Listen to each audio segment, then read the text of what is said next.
Hi, I'm Stewart Spinks and welcome to episode 238 of my podcast, Beekeeping Short and Sweet. Ekes, leeks and fondant. What a combination.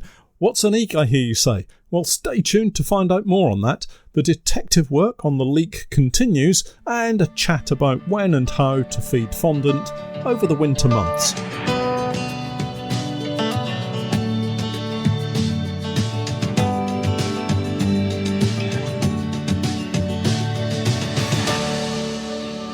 Beekeeping Short and Sweet, a beekeeping podcast for the inquisitive beekeeper with a short attention span. A beekeeper, in fact, just like me. I'm delighted to say that our podcast is now sponsored in part by Simon the Beekeeper. Making beekeeping an affordable hobby for everyone, Simon the Beekeeper provides the best value beekeeping equipment possible, along with a super fast delivery service. The bees won't wait, so their customers don't have to either.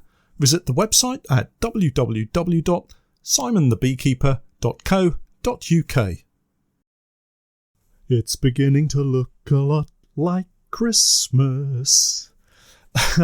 And I, for one, am getting a little excited, as you can probably tell. Welcome back, everyone.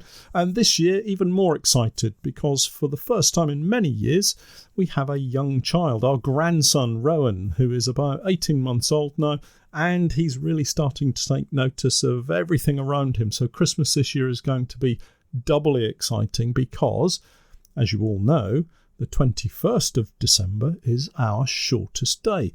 By the time we sit down to our Christmas feasts, day length will be extending and spring is just around the corner. Well, almost.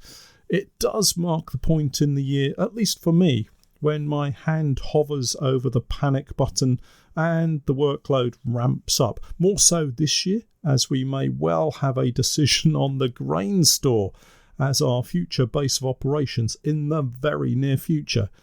There's still a long way to go in sorting this out, but as I've said before, the new season will be here before we know it, and then my focus will be on the bees and everything else will just have to wait.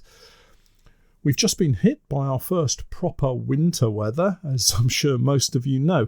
We've had a very light dusting of snow. It looks more like icing sugar sprinkled on a mince pie than fondant icing covering a Christmas cake, just to continue the seasonal analogies. But here in Norwich this morning, the temperature was -2 degrees Celsius as I drove out to one of our local stockists to deliver a batch of honey for them. And I don't think it's going to get much warmer for the next couple of weeks. Who knows, we may even see a white Christmas this year.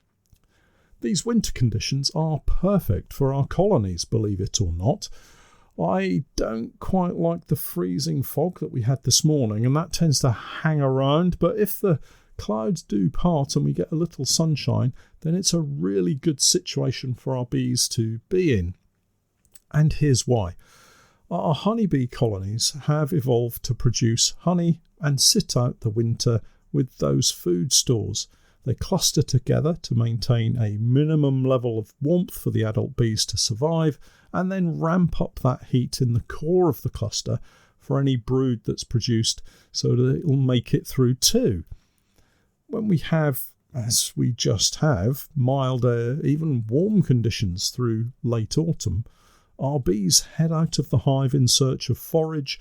They go out on toilet breaks and carry out other domestic chores. Importantly, if it's too warm for them to cluster and slow down, the entire colony will continue to move around and burn energy and consume their food stores, leading potentially to a situation where starvation can become a very real challenge.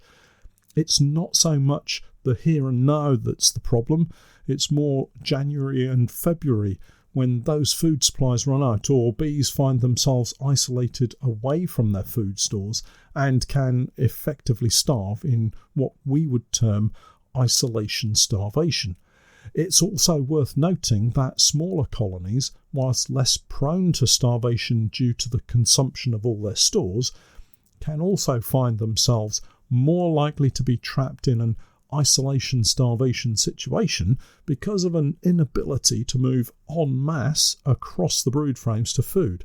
because their small area of brood would then become exposed and die.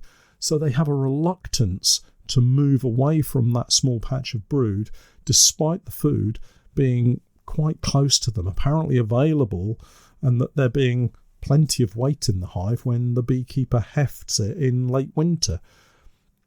On this point, if you've popped the crime board and taken a look at your bees at all this autumn and winter, maybe you've been treating them, you'll have a good idea of the number of bees that you've got in the hive, the seams of bees between all of those frames.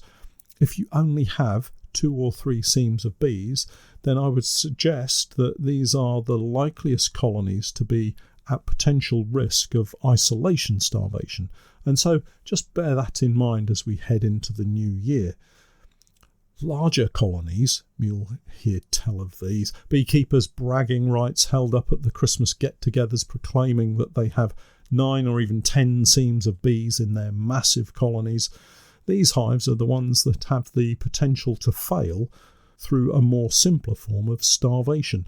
The masses of bees all needing to feed and a lack of foresight from the beekeeper. You'll also hear these beekeepers tell of the collapse of their colony because of nosema or varroa, rather than holding their hands up and saying, I let them starve. Anyway, these hives are the ones that will munch their way through the food you've left them and end up starving in late January or early February. It's why you need to pop out and heft them, lift the roof off and check for bees, and also pop off the crime board and check the location of the cluster in relation to the food stores that they have.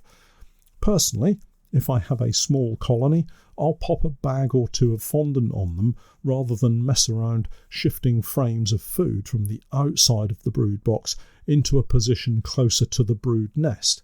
But if you have time, then this is a perfectly good way of sorting the food situation out.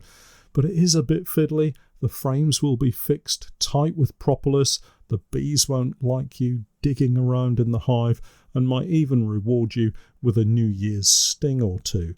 My preference is the easy option of fondant on top of the brood frames directly above the cluster, and here's why. Oh, before I explain, let's just revisit fondant.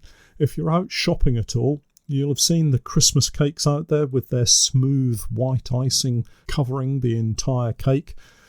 I have to say my personal preference, if I'm making my own Christmas cake, is the rock-hard, forked like snow kind of icing. But you don't want to be feeding that to your bees. Any soft fondant will do. I've been a fan of appy pasta, as you know, for some years now, and the bees really seem to take to it well. But if needs must, and if price and availability are a concern, then baker's fondant will be just fine too. The benefit of fondant is the glucose syrup that they add, which keeps it pliable and soft for longer, and this in turn means our bees can more readily utilise it without having to work too hard. Let's think back to my earlier example of a colony I need to put some fondant on. When I open a colony in midwinter, I'm not inspecting them, at least I'm not removing any frames to physically look at the bees. I just want to see that they're alive, where they are, and how many of them there are hunkered down between the frames.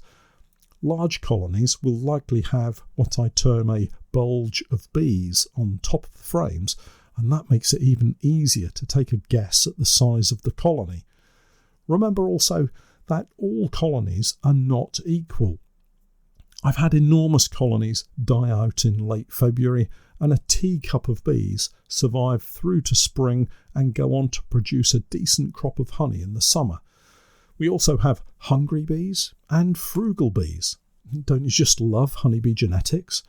Those really large colonies might never get through all of their food, and those smallest of small colonies can eat their way through a brood box of honey in no time at all. It certainly keeps us on our toes, doesn't it? And you have to be ready for any eventuality, even the demise of a colony, but let's not go there just yet. My example of a small colony that I was talking about a moment or two ago, imaginary colony right now, you understand, but this colony is so small But let's say I only need to put 1 bag of fondant on it. That's a kilo of food. The food goes directly on the frames, directly above the cluster of bees. Now, I know I don't need to say this, but for the removal of any doubt at all, I've previously cut a hole in the bag so the bees can get to the food. You'd be surprised how many people will message me to ask if I've cut a hole in it if I don't mention it. Now, the reason for putting the fondant directly on the frames, I hope, is fairly obvious. It gets the food as close to the bees as possible. In previous seasons, I've even warmed the fondant so it's soft and then pushed it down in between the frames into the seams to be in contact with the bees. It can make all the difference. The warmth from the cluster will prevent the fondant from hardening too quickly, and the bees should gradually shift upwards to be in contact with the food. It's amazing how well this simple little trick can help. In this example, if you simply put the fondant above the porter bee escape holes in the crown board, you might find that the bees simply can't move up high enough, quickly enough to get to the feed, and they still starve and die. Do all you can to get that food down to the bees. For our larger bulge of bees type colony, it's fine to pop the fondant above the crown board. Once in contact with the food, they'll stay put, and the bees will actually move up to the fondant and make sure that they're in contact with it all the time. The problem in the first example is how on earth do you get a kilo bag of fondant to sit beneath the crown board? Well, the simple answer is you don't. This is where your Eke comes into its own. An Eke is a simple provider of space. It's normally made of wood, and ours vary from something like 1 inch in height to around 3 or 4 inches. It's a frame that sits on top of your brood box or super to give a little space so you can pop in a treatment, perhaps, or in this case, a bag or 2 of fondant.